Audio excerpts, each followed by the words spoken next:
Welcome back, everybody. This is Moth plays Dark Cloud 2. So now that we've cleared, now that we've got the geostones we need, I need to do some business out here, and then we're going to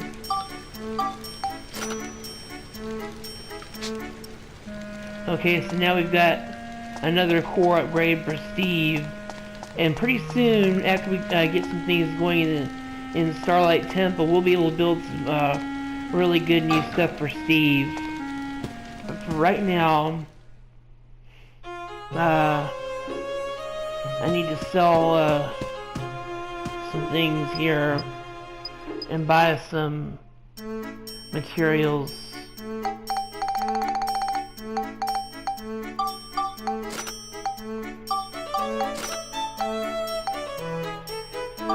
We need about, let's just, let's get about that much of that. And we're completely out of wood. So let's get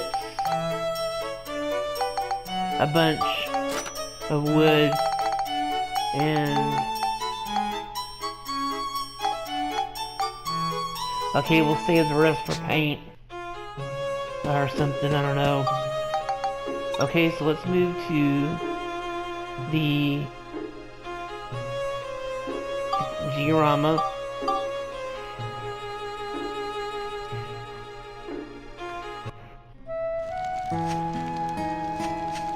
Now,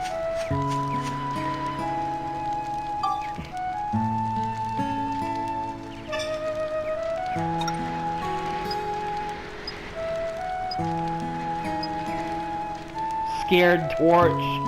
That's a little typo check fail there.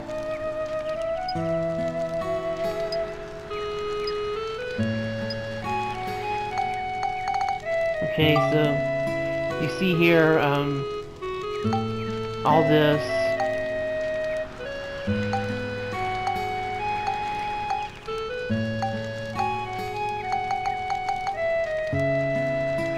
Okay, so all the things we can make here, we're going to make a church.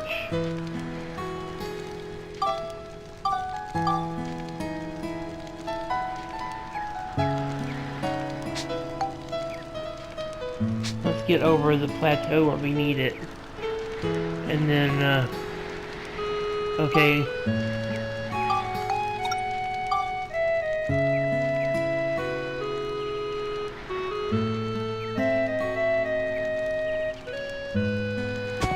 just put it there like that. Okay, now I'm gonna go inside the church because there's some there are a few photographs to take in here. There's the Holy Emblem, the Saints' writings, and I'm not sure if there was something else or not. Fresco paintings. Yeah. Okay. I think that was everything for in here. If there's more, I'll get them later.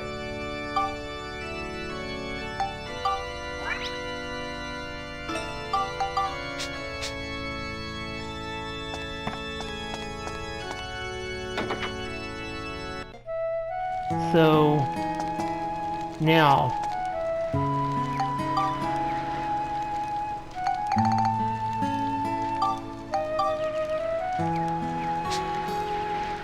okay, let's take a look at our analysis. 70%.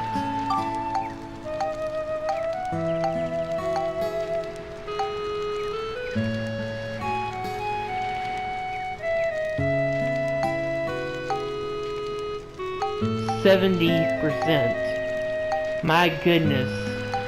That one thing, just doing that one thing, took us to 70%.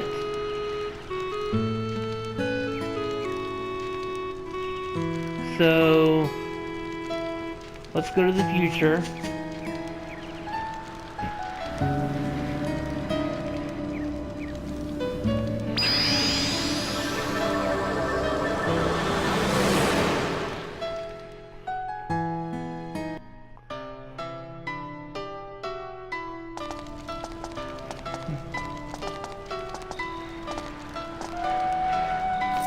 Look at that!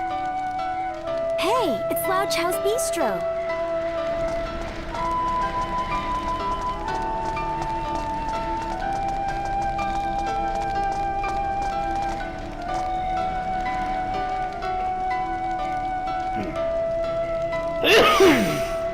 Oh, it smells really good. Yeah. So this is the famous Lao Chow's Bistro. Alright then. Before we go up there, we need to... Oh, we're already here? Okay. We'll check around right around the outside of it for treasure chests.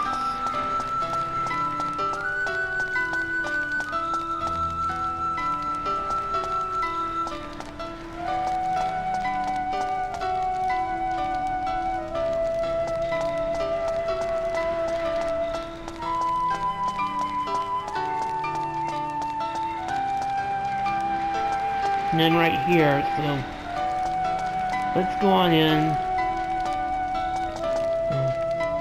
Let's see if there's a thing out here. Nope. Okay. Oh.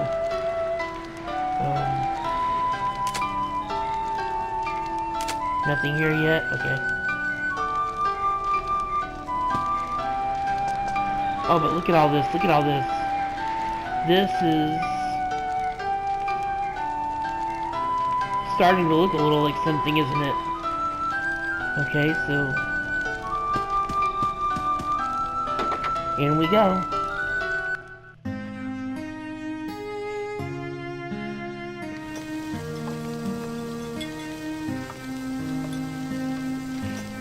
Wow, this is it? Yep. Something smells good. Let's check it out. So this is the guy who makes the miracle food that you can Lao cure Chow? Moaning Girl. Yes, Whoa, those are welcome. nerd glasses. What can I get you? Actually, we didn't come to eat today. We've got a friend that's very ill. She's in bad shape. We want to give her your miracle dish so she can get better. Could you make it for her, please? I see. I wish I could help you, but there's a special ingredient I need to make my miracle dish. A special ingredient? Of course. To make my miracle dish, I need a white windflower. People say that it's extinct now. You can't find it anywhere at all. Of course. You used to be able to find them flowering in deep valleys. A white windflower, huh? Monica, there's a chance that it might grow back in Starlight Canyon. Of course. It is the past after all. Okay, Lao Chow, we'll see what we can do. So in order to get the miracle dish to cure Lynn, we have to find a flower. But first we have to take some pictures up in here.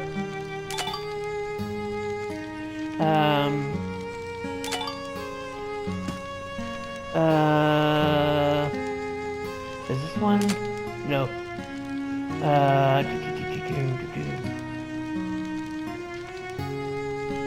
That is. And, that's not what I was going for. But it is one, so, I think that's all of them here.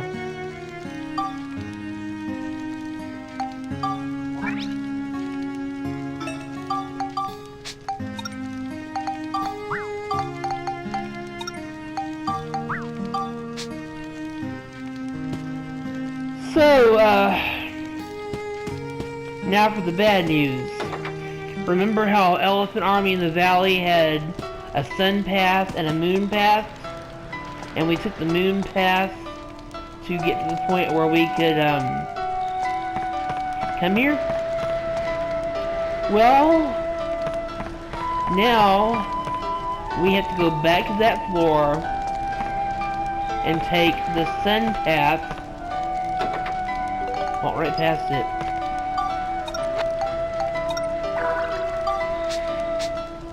Now we have to take the sun path on that floor to get to the dead end where we'll find the white windflower.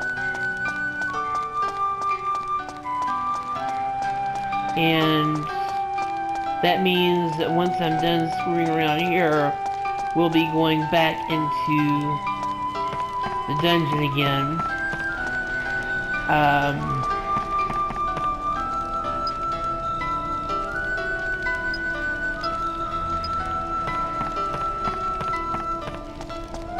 Now this area is notorious for a glitch where a certain treasure chest will either disappear or you don't want to pick it up until much later in the game. Let's see. There's one, that one right there. Everything I know about says don't pick that up until chapter 6. So we're gonna leave it alone until later. And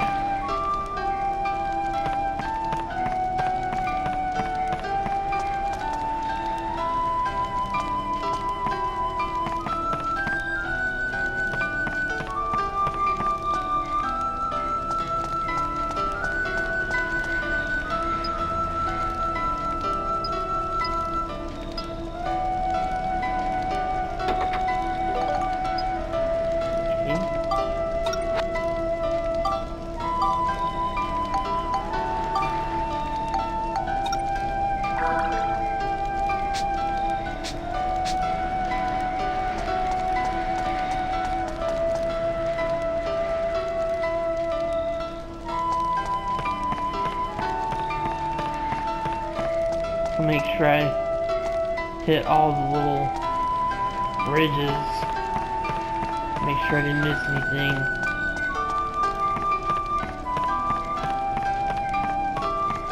Right.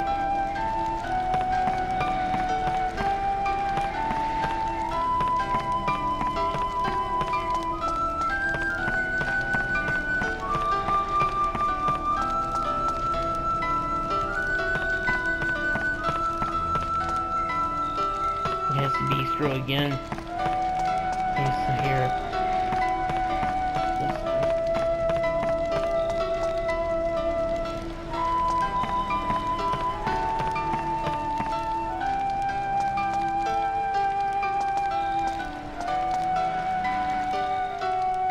And we got this big old gate now.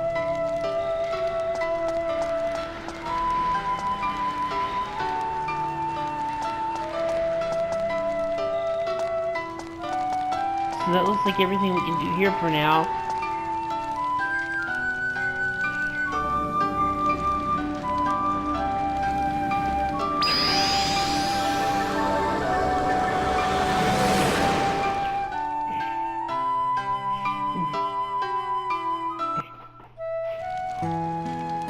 Which means it's time to go back to the dungeon.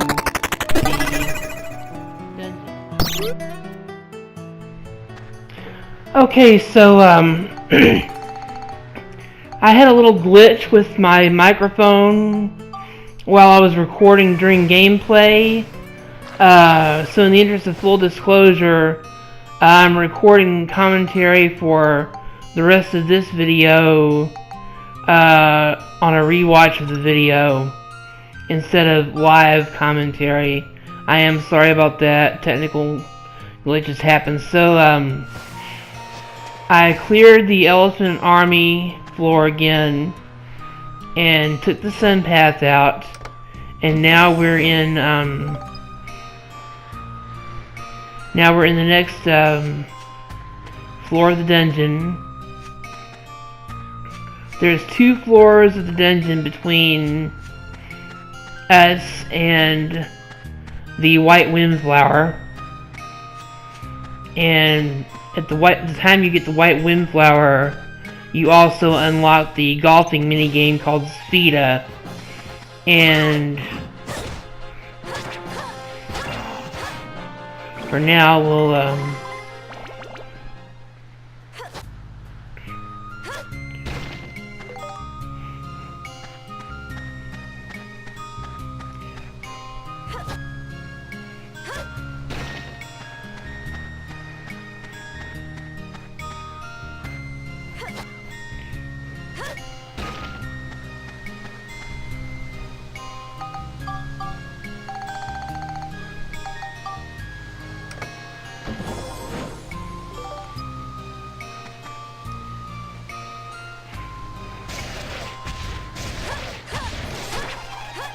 Level 5 has this weird obsession with mimics. I mean, mimics show up in some form or another in most level 5 games. Especially the 2 Dark Cloud games. And man, it's kind of frightening when that thing unlocks, opens up and turns into the mimic, but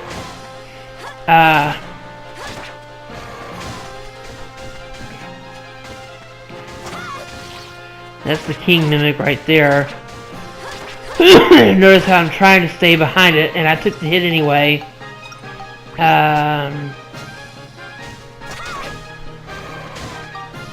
Oh, also, you might notice that I used a stamina drink on Monica. See how she's glowing yellow, and the little stamina icon is on the screen there? That increases her attack power temporarily. I almost always use a stamina drink if I'm fighting a king mimic head on, unless I have really uber powerful weapons.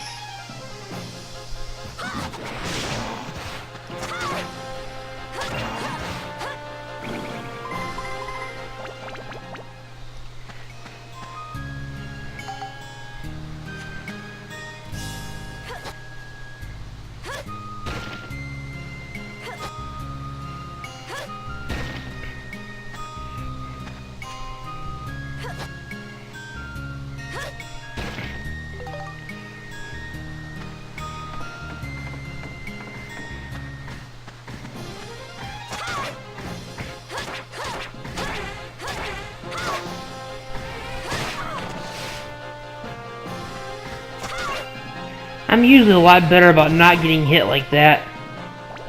I don't know.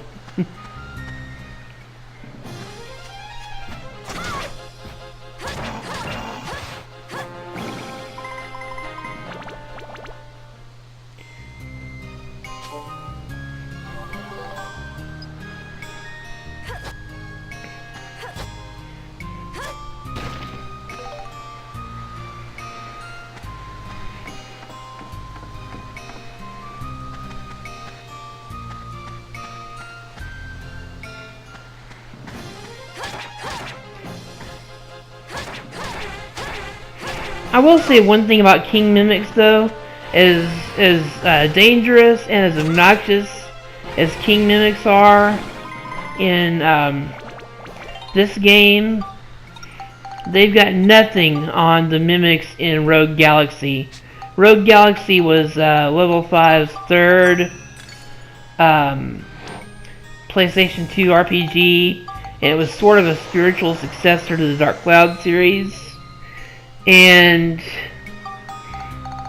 I'll be doing a Let's Play of it later on in the year, and that's going to be a lot of fun because it has among the voice cast are Will Friedle as the main character, Jester Rogue, and Steve Bloom as a character. He really kind of does his Spike Spiegel voice in that one, and that's I'm looking forward to it, and Ben Diskin is also in it as a voice. And there's just a lot of really, really good voice talent in it.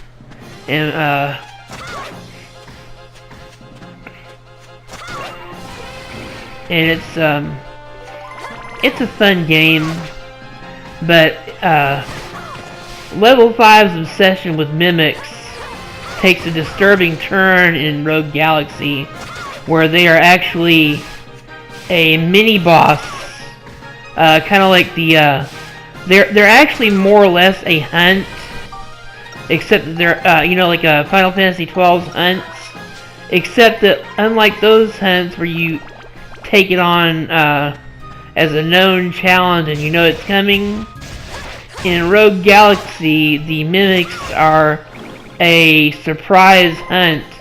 They basically surprise butt sex you out of nowhere. They stun you, they're ridiculously powerful, they can set you on fire. I mean, they're a nightmare to fight. Anytime you run into one, you're lucky if you survive. And I don't know what the deal is with level 5 and those damn mimics, but at least the Dark Cloud mimics don't stun lock you and set you on fire.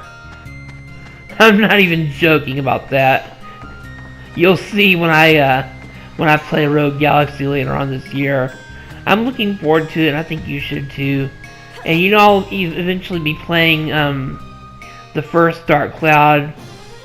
I played this one first because it's my favorite level 5 game and one of my favorite RPGs of all time. Dark Cloud 1 is brutally hard. It's much harder than this one. This game is a cakewalk compared to the first one. It really, I mean, beating the first one is a life achievement. It really is. Hell, getting out of the first dungeon in the first one is a minor life achievement. My best friend Zeph, who is as big a fan of this game as I am, tried to play Dark Cloud 1. He never got out of the first dungeon. So, one of these days, I'll pressure him into playing it again and beating it. Or maybe when he watches me do it on YouTube, he'll be tempted to pick it up and try again. I don't know.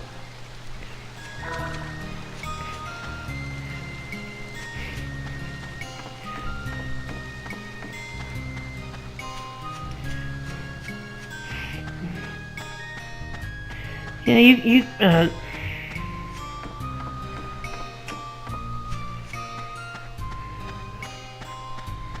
the floors in this dungeon are so huge and take so long to run around in. I mean, really. It's just, it goes on forever.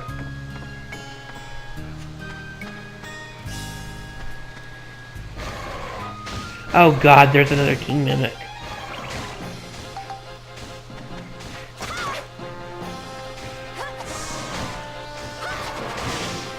Oh yeah, don't ever try to do that to king mimic. It doesn't work. It doesn't work. It's a waste of time.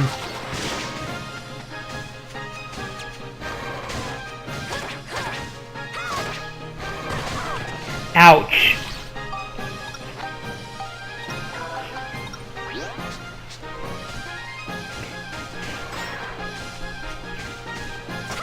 Oh, I forget if I explained it in the previous video, or if it was something I had been explaining in this one, and is lost to the time. Lost to the midst of time. The food items in Dark Cloud 2. I've picked up some cheese at some point here. Cheese is basically a high potion. If bread is a potion, if you're going by Final Fantasy terms, like bread is potion, cheese is high potion, and then later on you get premium chicken, which is max potion or X potion. And then the crunchy breads are like the max potion. And there I just sent the older weapon to this thing after getting enough sense points on it. And when you break down a weapon as a sense sphere and again spectrumize it to another weapon, it massively boosts your weapon's abilities. You're gonna see the difference here in a minute when I go back on the attack here in a second, because there's gonna be so much more damage. Plus, that sword now inflicts poison status. See what it's doing there? See how much more powerful that sword is now?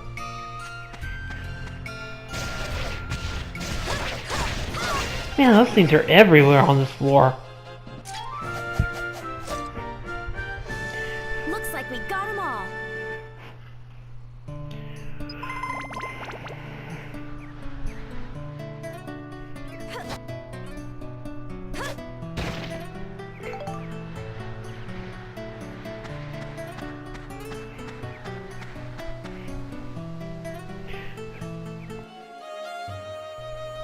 Okay, so now we've got one more dungeon floor before we get to Barga's Valley. And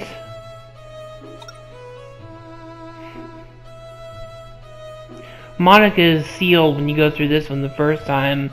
So, since I have the question shooter from Max, which is a really powerful laser gun, this one's easy enough to make short work of, but if you remember in the last video when I got, when I ran into multiple Gemrons at the same time and had them all shooting at me, I kind of ran into the same thing here, as you'll see coming up.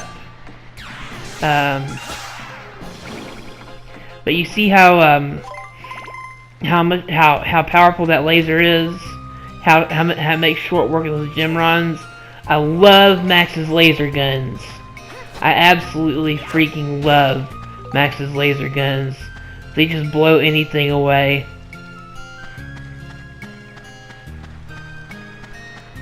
Almost anything, anyway.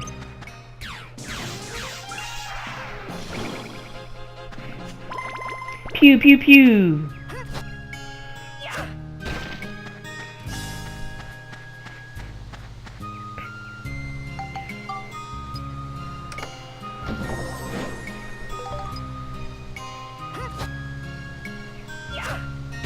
I do love it when I find exactly what I need in a treasure chest.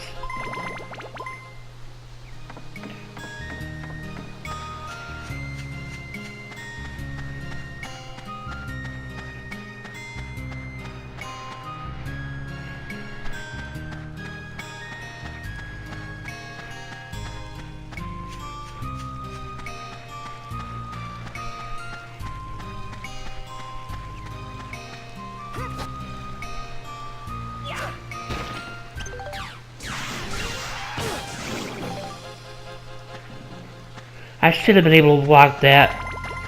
I don't know how I managed not to block that.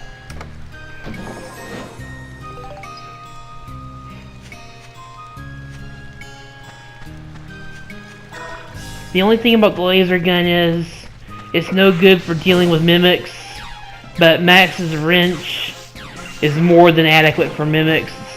It's the best way to deal with mimics, actually. Mimics are really, really weak to smash heavy weapons. And Max's wrenches always tend to be pretty heavy on smash damage.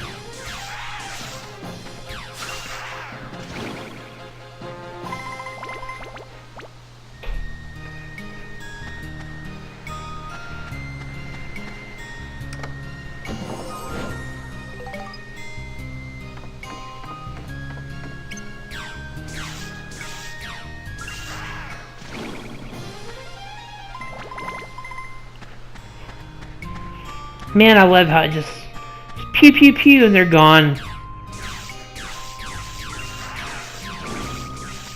But I hate when you have a whole bunch of them in one spot, and unfortunately that is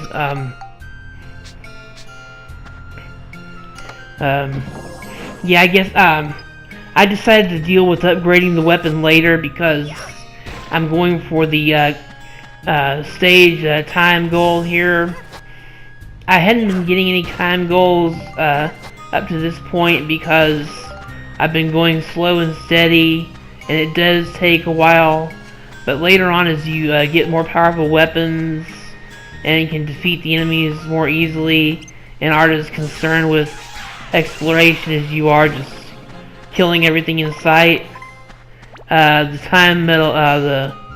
time goal medals start coming in real fast. The only place the time goals are a real problem is in the underground water channel, because they're all under 3 minutes, and it's really hard to clear a floor of the underground water channel in under 3 minutes. Basically, you pretty much have to go back at the end of the game, and either with one of Max's laser guns like this, or my preferred method is to go in with a fully upgraded Steve.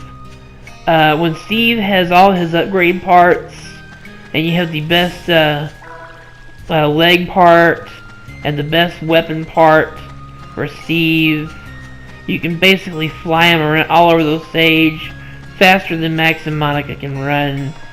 And that's when you go after those. Holy shit, look at that. I mean, look how many of them there are right there. There's like 5 of them in just... Oh my god, look at that. How did I even get out of that alive? How did I even get out of there alive? Seriously. How did I even get out of that alive? There's just a swarm. A swarm. Damn! Damn! I can't even try to get in there. It's a swarm.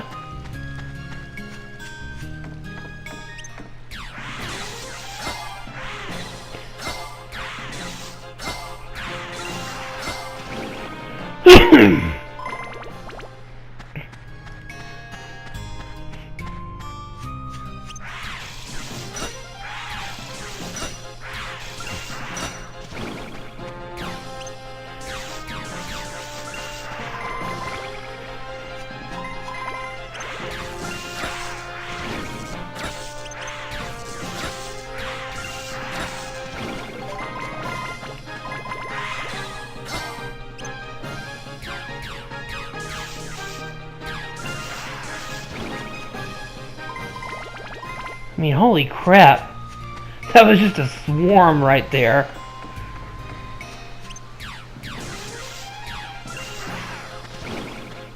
Incidentally, Gemrons are also the only useful monster transformation for Monica.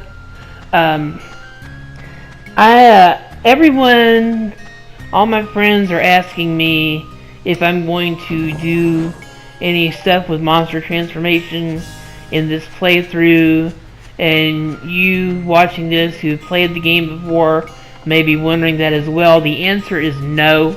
I likely will not, because I hate the monster transformation stuff. I find it tedious. I find it boring. I find it to be more of a pain than it's worth. Because the only useful monster transformation Monica has is the Gemron, and it takes forever to get it strong enough to be useful enough to clear those monster transformation medals. So now that having been said, I will probably have at some point. I will show you what it looks like when Monica transforms to talk to other monsters, because the dialogue between monsters of the same species can be pretty funny sometimes. Okay, now look there. You'll notice that it lists 2 enemies I have to be able to defeat in order to build that weapon up again. A lot of the strongest weapons in the game are gate locked like that. You can't build up the strongest weapons until you defeat certain enemies that appear in later chapters. So there won't be any business of me going into the next chapter of the game with the top tier weapons or any crap like that. And I can understand why they want to do that. I mean, it would break the game if you could do that, but there is a certain workaround for that, which we'll be looking at a little bit later. So, anyway, we're about to come up on the introduction to Spheda in a minute, which is a fun mini game, but also frustrating and I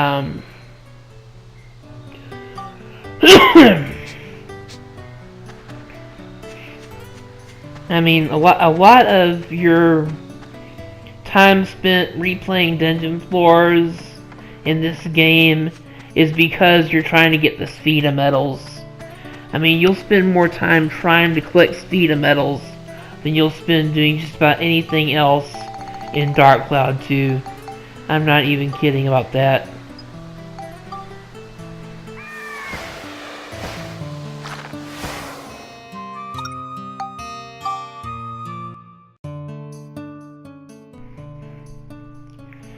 So here we go.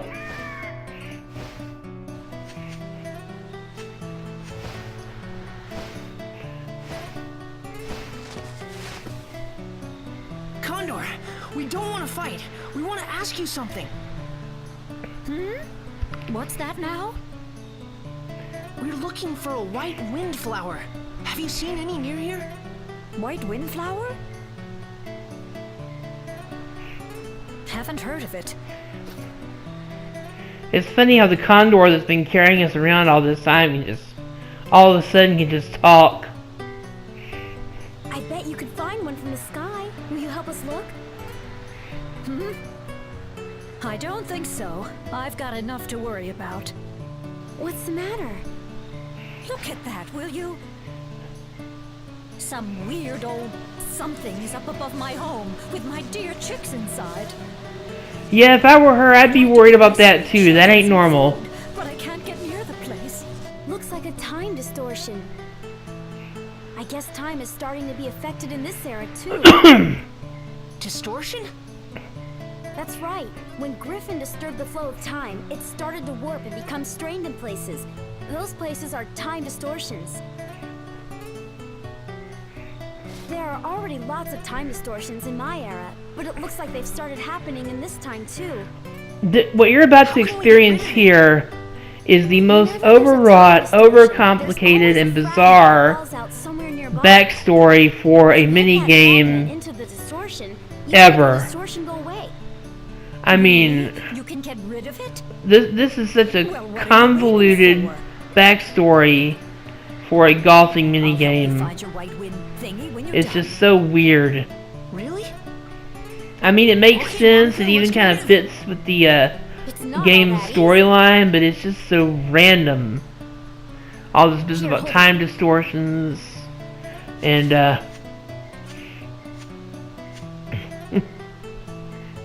where is it?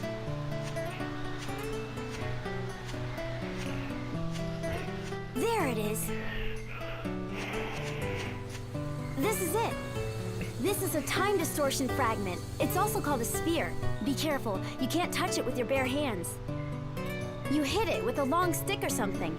It's not too complicated, but it's hard to get it into the distortion. We need some kind of... see how dumb that sounds if you stop to think about it? There's some kind of stick handy. Then I'll show you how to hit the sphere.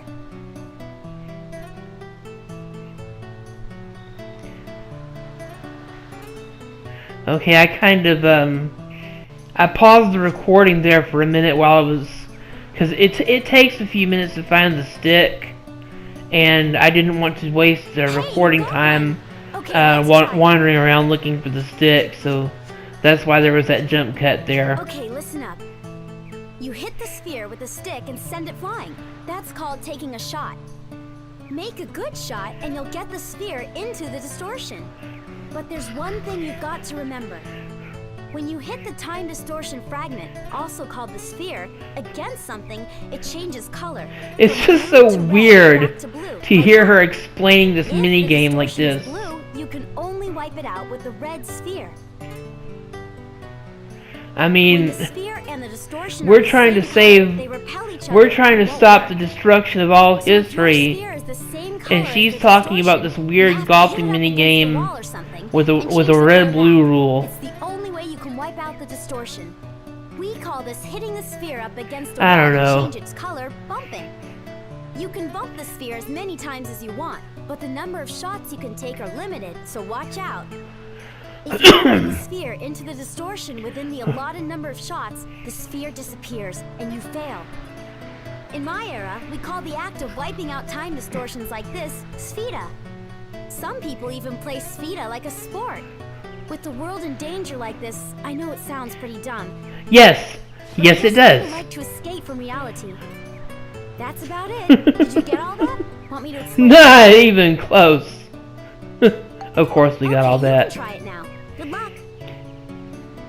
So, I won't lie, I don't think I've ever actually made the tutorial shot. I may have made the tutorial shot once, but usually I just pass it up. I took a couple of attempts at it here. The tutorial shot is a lot harder than it needs to be. But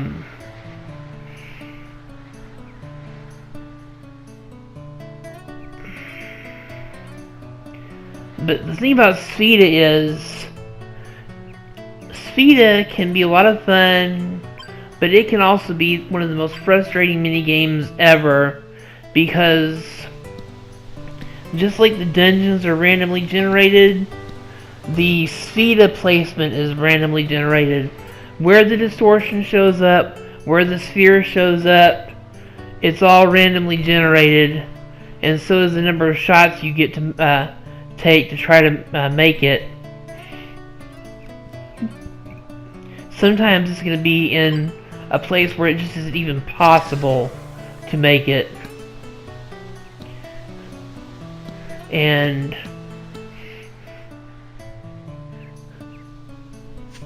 I mean, I bungled this pretty good. I won't lie, there's no shame in it, I bungled it.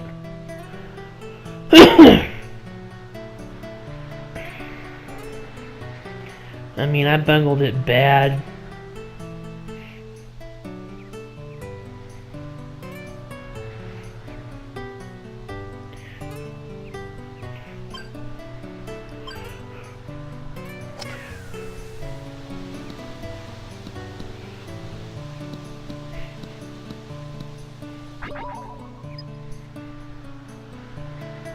Oh, that's too bad. Want to try again?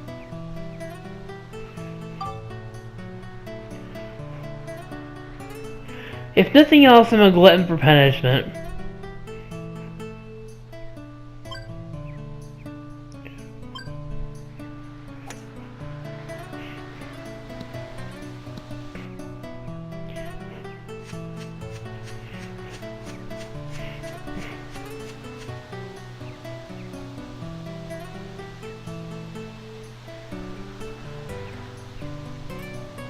Now, I should have been able to make this one.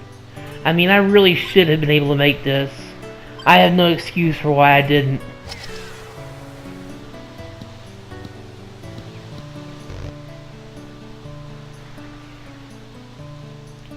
I guess I just didn't pull up enough on it. Or something.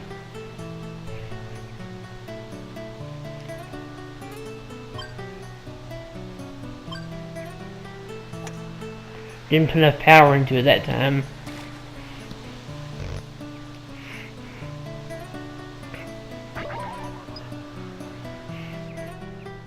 Oh, that's too The worst part is I played a online multiplayer golf You game stink, Max. for Let me do it. years, and I could make shots like that in my sleep in that game. So This is I how don't know you what the hell happened Watch there. me. Anyway, so Monica's gonna make it look easy and make me look like a chump now. Yep. I got it. Nice one, Monica. So that's how you get Spheda. Oh, my babies. That's how you unlock Spheda in Dark Cloud 2. And if you're wondering what any of this has to do with the mission, well, we're about to find out. And it's kind of a Shaggy Dog story. I'm grateful for your help. Thank you all so much. How can I ever repay you? Hey, look! The flower was on her head the whole time. This is it! The flower we've been looking for! It was there the whole time.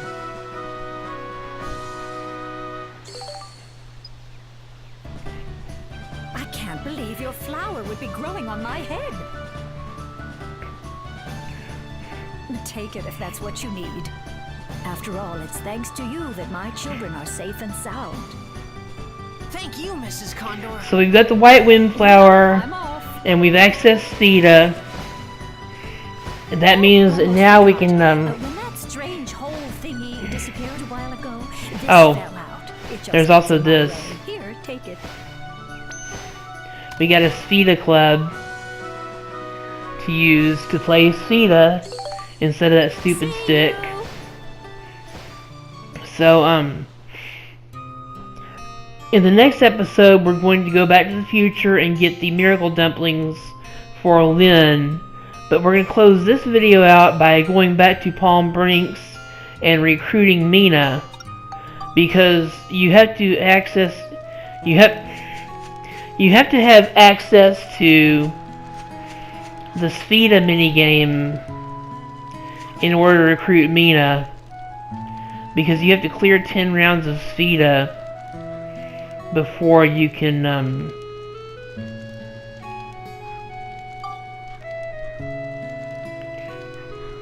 Oh yeah, I had some geostones to process there.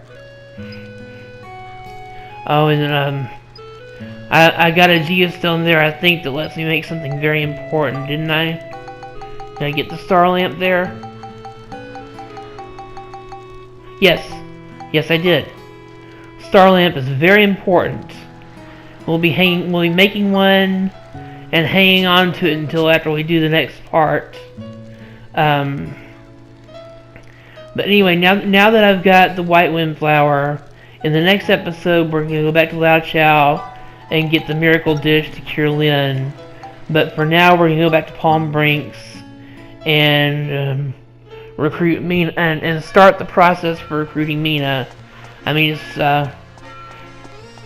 you have to talk to her as Monica so that we can find out what her problem is and get the conditions for recruiting her. And I'll just let the rest of this episode play out without commentary from me. So until next time, this is Moth signing off. I'll see you next adventure. And since I'm stopping before the episode ends, the explosions can't cut me off this time.